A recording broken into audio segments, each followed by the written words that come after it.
નમસ્કાર મિત્રો, સ્વાગત છે તમારું એચએનજીયુ સ્ટડી પોઈન્ટ યુટ્યુબ ચેનલના એક નવા વિડીયોમાં. ધોરણ 10 અને ધોરણ 12 બોર્ડની માર્કશીટ અંગે ખૂબ જ મોટા સમાચાર સામે આવી રહ્યા છે, જે ધોરણ 10 અને ધોરણ 12 બોર્ડની પરીક્ષા આપનાર તમામ વિદ્યાર્થીઓ માટે જાણવા ખૂબ જ જરૂરી છે.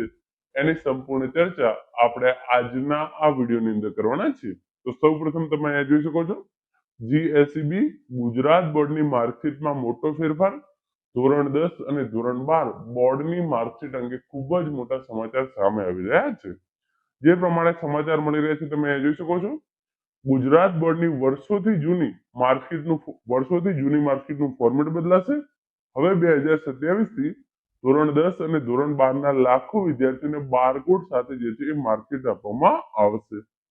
અન્ય રાજ્યની માર્કશીટમાં digital signature, QR code, photo. Gujarat બોર્ડમાં પણ હવે ડિજિટલ બને તેવી માંગણી. એટલે કે અત્યાર સુધી જે ગુજરાત બોર્ડની માર્કશીટ હતી એની અંદર બારકોડનો જે છે એ સમાવેશ કરવામાં આવતો ન હતો, પરંતુ હવે બોર્ડની માર્કશીટ છે એની અંદર આ પ્રમાણેના જે છે એ ફેરફાર કરવામાં આવશે.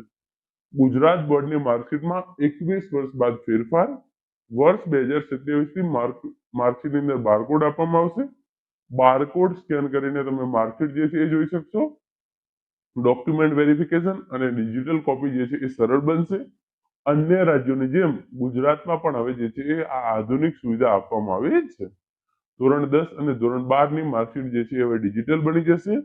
15 લાખ જેટલા વિદ્યાર્થીઓને આનો લાભ મળશે અને બોર્ડ દ્વારા ટેકનોલોજીનો ઉપયોગ કરી આ ફેરફાર જે છે એ કરવામાં આવે છે. તો હવે ધોરણ 10 અને ધોરણ 12 બોર્ડની જે પણ માર્કશીટ બનશે એ ક્યુઆર કોડ વાળી હશે અને એની અંદર જે છે એ digital signature, QR code, photo વગેરે જેવી સુવિધાઓ જે છે એ વિદ્યાર્થીઓ માટે આપવામાં આવશે. વર્ષ 2027 થી આ ફેરફાર લાગુ પડશે અને ધોરણ 10 અને ધોરણ 12 ના લાખો વિદ્યાર્થીઓને આનો ફાયદો મળશે અને હવે બારકોડ વાળી જે છે એ માર્કશીટ વિદ્યાર્થીઓને આપવામાં આવશે. Thank you so much for watching.